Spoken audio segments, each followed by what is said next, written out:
अस्सलाम वालेकुम, मैं हूं राव आदिल खान। मैं आपके लिए लेकर आया हूं आज एक ऐसी वीडियो जिसमें मैं आपको बताऊंगा 3 हमनाम भाइयों की कहानी। एक शख्स था, उसके 3 बेटे थे। उसने अपने तीनों बेटों का नाम अब्दुल्ला रखा हुआ था।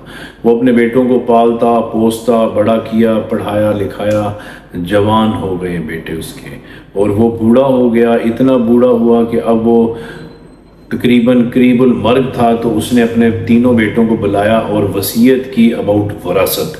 उसने अल्फाज जो लास्ट बोले वो ये थे कि अब्दुल्ला को विरासत में हिस्सा मिलेगा, अब्दुल्ला को विरासत में हिस्सा नहीं मिलेगा, अब्दुल्ला को विरासत में हिस्सा मिलेगा। ये 3 अल्फाज कहने के बाद उसकी डेथ हो गई। तीनों अब्दुल्ला परेशान हो गए कि आखिर हम तीनों में से वो कौन सा अब्दुल्ला है जिसको विरासत में हिस्सा नहीं मिलेगा।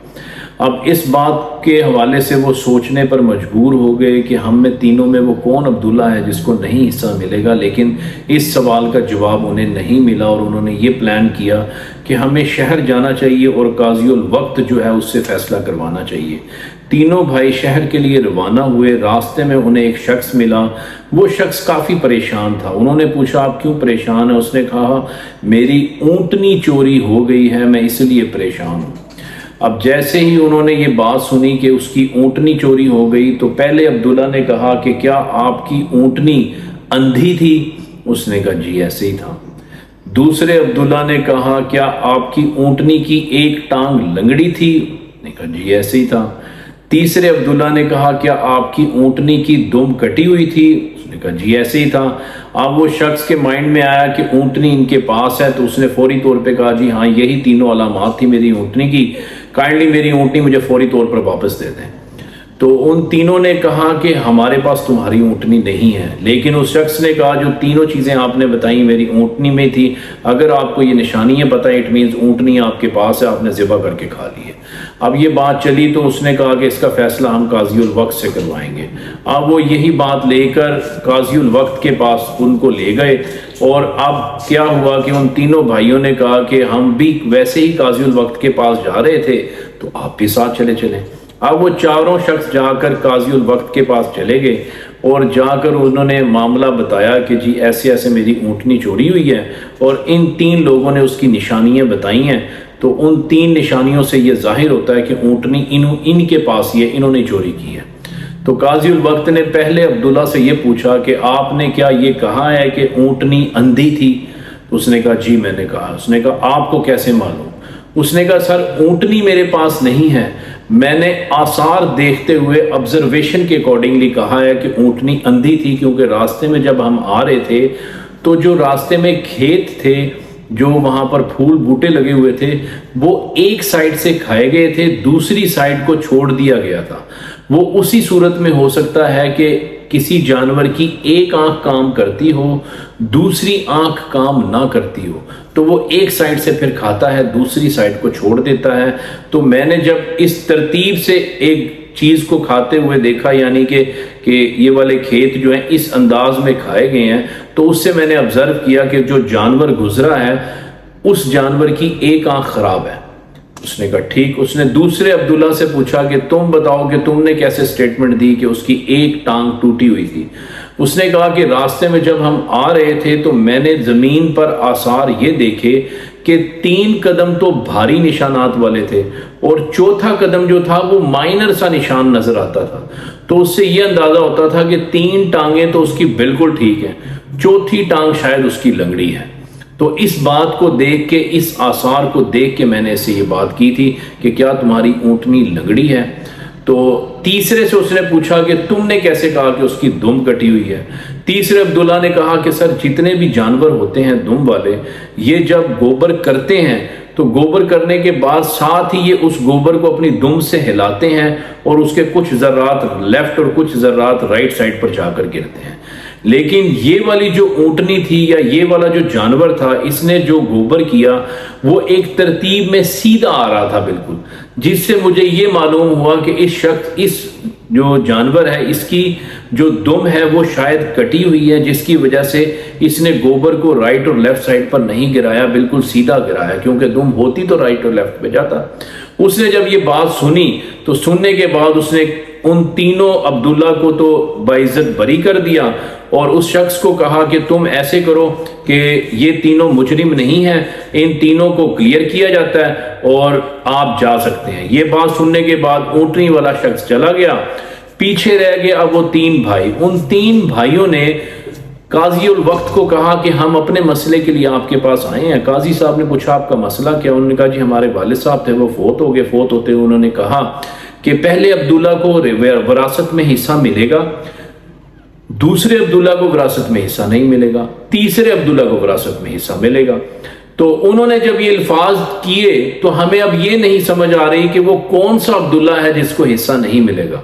اب قاضی الوقت نے کہا کہ سوال تو مشکل ہے، سمجھ مجھے نہیں آ رہی، اب آپ ایسے کریں رات کو یہاں پر سٹے کریں، میں کل صبح آپ کو اس کا حل بتا دوں گا۔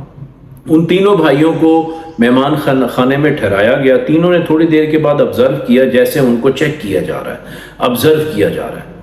تھوڑی دیر کے بعد ان کا کوک آیا اور اس نے آ کر کھانا ان کو پریزنٹ کیا۔ کھانا تھا گوشت۔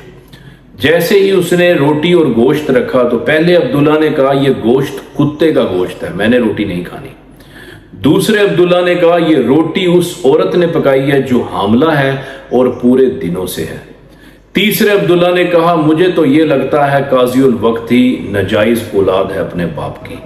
جیسے انہوں نے یہ 3 سٹیٹمنٹس پاس کی، تھوڑی دیر کے بعد یہ خبر قاضی الوقت کو پہنچ گئی۔ قاضی الوقت نے ان تینوں کو بلا لیا اور پوچھا کہ جو پہلی سٹیٹمنٹ تھی وہ کس عبداللہ نے دی تھی کہ یہ گوشت کتے کا گوشت ہے۔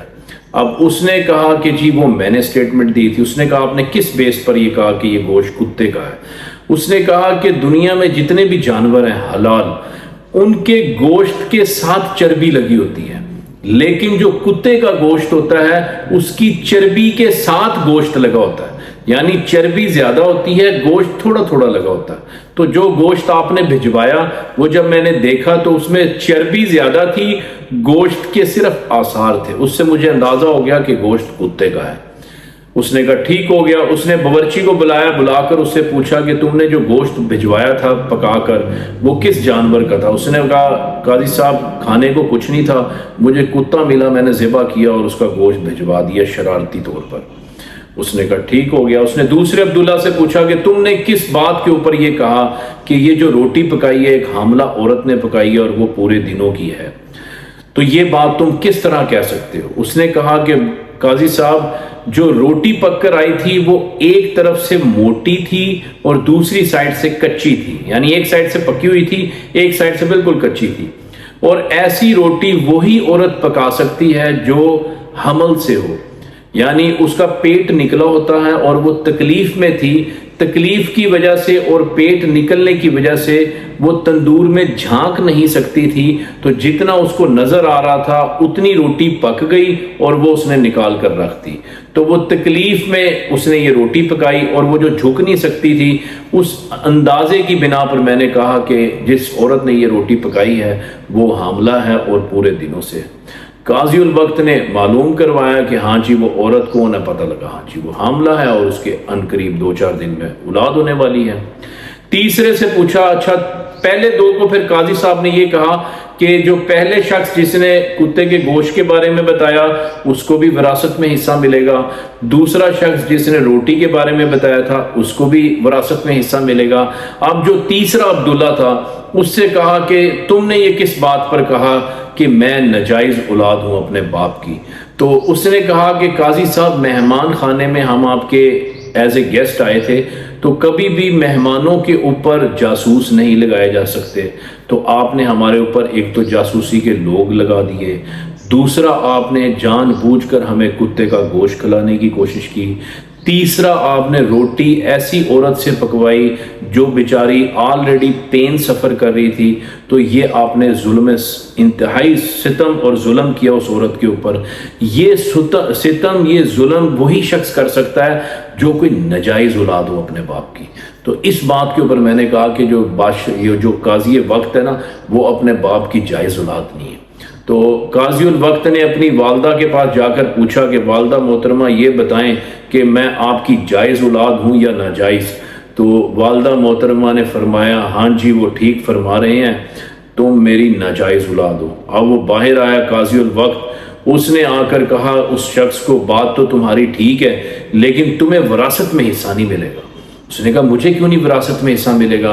काजी उल वक्त ने कहा कि जैसे मैं अपने बाप की नाजायज औलाद हूँ, सेम एज इट इज तुम भी उस शख्स की नाजायज औलाद हो जिसके तीनों बेटों के नाम अब्दुल्ला हैं। अब तुम भी जाकर मालूम करो अपनी वालदा से कि तुम जायज हो या नाजायज, क्योंकि एक नाजायज औलाद ही नाजायज औलाद को पहचान सकती है, एक शैतान ही शैतान को पहचान सकता है। अब ये बात सुनने के बाद तीनों अब्दुल्ला वापस घर आए। तीसरे अब्दुल्ला ने आके अपनी वालदा से पूछा कि क्या मैं आपकी जायज़ औलाद हूँ? और तो उसकी वालदा ने कहा नहीं, मेरे ये 2 बेटे जेन्युइन बेटे हैं, और तुम जो हो तुम्हारे बाप को रोड पर से मिले थे तो वो आपको उठाकर ले आए और अपने बच्चों के साथ आपकी परवरिश की और आपको बड़ा पढ़ाया, पाला पोसा, बड़ा किया, तो आप एक्चुअली मेरी औलाद ही नहीं हो।